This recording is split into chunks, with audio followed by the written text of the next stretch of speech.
안녕하세요. 크레타입니다. 올해 상반기 국내 증시의 특징 가운데 하나라면 스펙주의 강세를 꼽을 수 있습니다.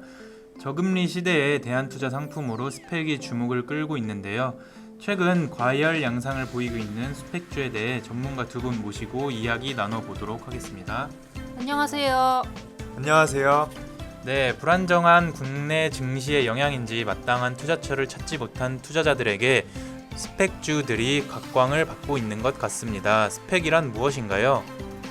네, 스펙은 비상장 기업이나 코넥스 상장 기업과 합병해서 이들이 코스닥에 우회 상장할 수 있도록 하는 특수 목적 회사입니다. 일반 주식회사와는 좀 다른데요. 스펙은 회사가 온전히 어떤 기업을 인수합병하기 위해 설립된 일종의 페이퍼 컴퍼니입니다. 스펙은 자금을 모아 상장한 후에 3년 내에 비상장 기업을 인수합병해야 되는데요. 3년 내에 인수합병을 하지 못하면 자동으로 상장 폐지가 된다는 특징을 가지고 있습니다. 아, 그렇군요. 말씀만 들어보면 리스크가 좀 있을 것 같은데 스펙주에 투자하는 특별한 이유가 있을까요?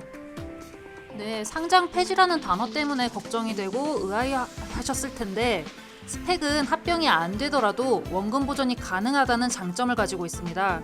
스펙은 합병 전까지는 투자금의 대부분을 한국증권금융에 맡겨두기 때문에 주식시장에서 원금이 보장되는 유일한 종목입니다. 합병이 안 되더라도 원금의 3년치 이자까지 받을 수 있는 것이죠. 그리고 합병 후에는 일반 주식이 돼서 기업 실적과 가치에 따라서 주가가 움직이게 되고 주가가 오르면 차익을 챙길 수 있다는 장점을 가지고 있습니다. 합병에 성공하면 큰 시세 차익을 누릴 수 있고 상장 폐지가 되더라도 원금 보장이 된다니 메리트가 있는 것 같네요. 혹시 다른 리스크는 없을까요? 네, 물론 상장 폐지가 되더라도 원금 보장과 이자를 받을 수 있는 점은 굉장히 매력적으로 다가오실 겁니다. 하지만 합병에 성공한다고 해서 무조건 시세 차익을 누릴 수 있는 것은 아닙니다. 시장 매력이 낮은 회사와 합병할 경우에는 오히려 주가가 떨어질 수 있어 손실을 입을 수도 있습니다.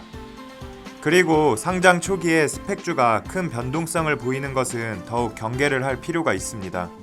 어떤 부분 때문에 경계를 해야 한다는 말씀이신가요? 네, 스펙은 합병 기업을 확정하지 못한 상장 초기에는 특별한 주가 변화 사유가 없습니다. 그럼에도 종종 신규 상장 스펙의 주가가 급등하는 경우가 있는데요. 이는 묻지마 투자나 피합병 기업에 대한 확인되지 않은 소문, 혹은 급등주 내동매매 등의 영향을 받은 사례가 대부분입니다. 네, 장중에 보면 당일 상승률 상위 종목의 스펙주들이 유독 많은 날이 최근에 있더라고요. 최근 일부 스펙이 과열 양상을 보이는 것은 불안정한 시장 상황으로 인해 급등주 내동매매가 주된 요인으로 보여집니다. 최근 피합병 법인을 확정하지 않은 신규 상장 스펙의 주가 급등락은 굉장히 이례적인 상황입니다. 이렇게 단기에 급등할 시 이후에는 대체로 공모가 수준으로 회귀하는 경향이 있는 만큼 투자에 신중할 필요가 있습니다. 스펙에 투자를 하려면 합병 계획에 대한 꼼꼼한 조사가 선행되어야 합니다. 네, 좋은 말씀 감사합니다. 원금 보장과 이자 수익이라는 매력을 가진 스펙주.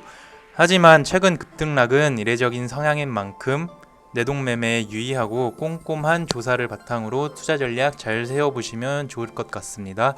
감사합니다.